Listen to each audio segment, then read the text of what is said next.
And so I was telling her that this is what happens when I don't get my coffee in the morning, you know, I start going all crazy and I have all these panic attacks and everything is just flooding before my eyes, and I go to Mars and I see all these mice running around when I go to Mars, and then there are these impalas and these alpacas and these mountains everywhere, and I just can't stop, and I'm dreaming and I'm dreaming and dreaming and rushing. Anyway, this is the last Dora Race, where I have to go through all the rings, and thank goodness that's over. And these guys are like, "You're all just talk, eh, big brother? You think you'll leave us alone? Yeah, I want to quit, big brother. You get a piece of heart," and it's finally over. Thank goodness, because that race was really annoying. Kept having all these problems, like I was bumping into the rings. Anyway, I told this story. Ooh. Video is freaking out. My capture card must have had problems. But, yeah, my video is frozen. I'm not sure what it's doing on your end. But, yeah, that's weird. Well, I'll tell this story and then I'll check back in on the video, see if it unfroze. Yeah, I was trying to edit this video before, and it just wouldn't work. My video editing software was just freaking out, and maybe it's because this video is kind of glitchy because the capture card freaked out. I thought it was because I was trying to edit together a video that just had too many sections in it, and I was trying to edit together all this music and all this stuff, and now my video's frozen and I have no audio, so something must be up.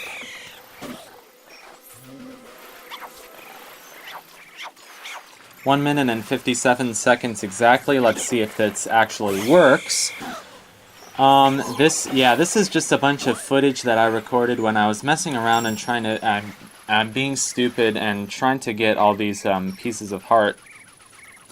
And it was a piece of heart that I missed before because I knew there was a piece of heart. There's that thing that you do with the golden seahorse, and I didn't know how to get the golden seahorse before. It's really quite simple, so I figured it out this time. But yeah, it's just kind of more of me wandering around Great Bay. It's time to eventually start the Great Bay Temple, and that's gonna be fun, I guess. I really don't know when I'm going to start that. I have to find, you know, a time when, I don't know, I just have so many school things on my mind right now, and it's kind of, I don't know, I don't exactly have a peace of mind, you know, I don't know. Yeah, it's been, yeah, my cat's in my room, there you go. This last week was kind of up and down. I mean, it had its good parts, but I just spent the weekend being kind of depressed, so I don't know.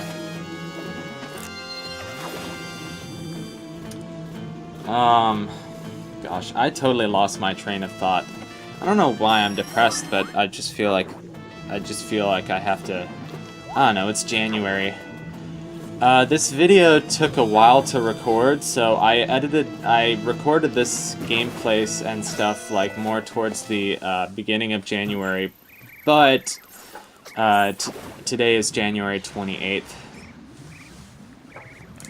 And I'm not even 2 weeks into school, and my Norse mythology teacher has already assigned me an essay. So, what can you do? I mean, I don't know. I feel really disappointed in some of the teachers at my school. I just feel like they can't teach. I feel like I gotta let off some steam about that. I feel like I had much better sort of English, you know, teachers.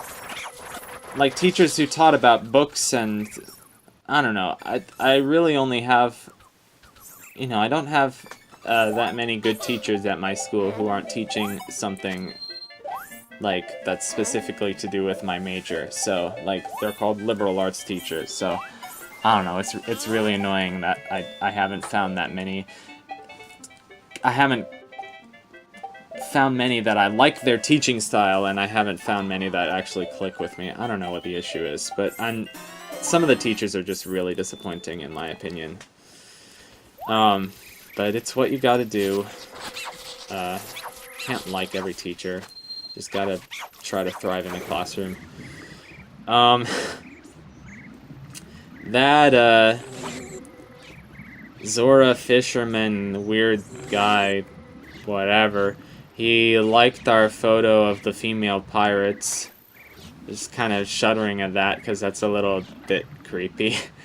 But yeah, they obviously kind of made the Gerudo pirates in this game, like, they're kind of drawing on their sex appeal a little bit, which I don't know how I feel about that, but I guess it's still a kid's game. There's still nothing too terribly offensive in it.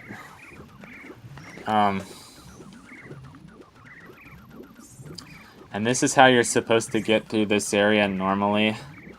And I called it the Dr. Seuss Puzzle because in Ocarina of Time there's this ghost who's supposed to, like, guide you through the desert, and he's like, I'll help you through the desert, and he speaks in, like, rhyming couplets or something, and when Nintendo Capri Sun was playing it, he was like, okay, thanks, Dr. Seuss. Anyway, this is Nintendo Capri Sun. I haven't watched it in a minute.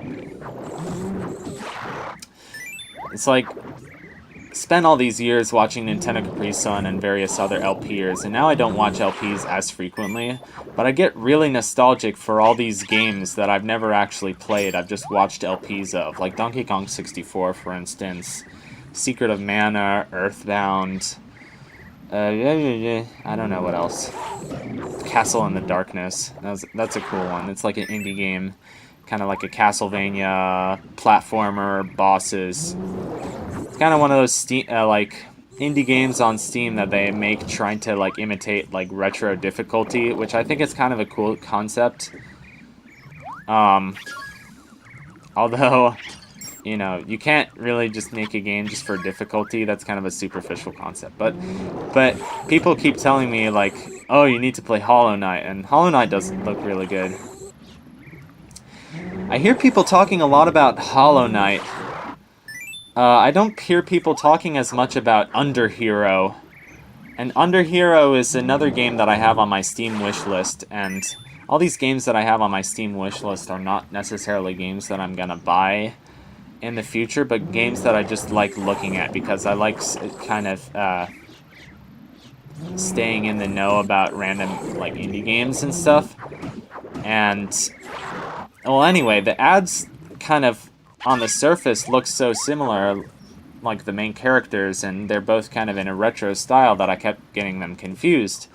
And I recently watched the ad for Underhero again, and I was like, this game looks really cool. I wonder why more people aren't talking about it. So, and it looks a little bit like Undertale. Maybe just, I don't know, because of the graphic style, and it's got, like, sort of a humorous story. But, yeah. It makes me curious. It maketh me curious. So we got one more snake to kill, I think. And then... oh my gosh. I don't know when the next time I'm gonna record this LP is. But... I think it's good to keep playing games that make you nostalgic, because they make you remember things, and they kind of... remembering the past kind of puts your life into a little bit of perspective. So you kind of see how temporary things are. And remembering something that's like a really good memory for you, or even just like a memory for you, just like these Zelda games are really important to me. So, but I feel like with school and I don't know, I'm less likely to invest time into a game like these. Although I invest plenty of time into Zelda Breath of the Wild, so I guess that's not true. But I don't know. I like having my Let's Play channel around because I feel like I'm replaying games that I would normally not have as much of an incentive to play. So these seahorses are apparently in love, and they are reunite. Which is really weird. Well, it's weird because the cutscene the cutscene's already passed, but it's like it focuses on one and you can't see the other moving, so it's like, what's going on? And money, and these happy little seahorses are happy guys. Yeah, and talk to that one, and he gives you the reward. Thank you, oh hi, Mark. This is a symbol of my deepest gratitude. And you get a piece of heart, and they're kissing in the shape of a heart, and it's really corny, but it's kind of cool. Okay, one more heart piece. Alright, so that's it. Thank you for watching this episode of Majora's Mask. I hope it brightened your day, and I'll see you whenever I play this game again, or Endless Ocean, or whatever. Thank you so much!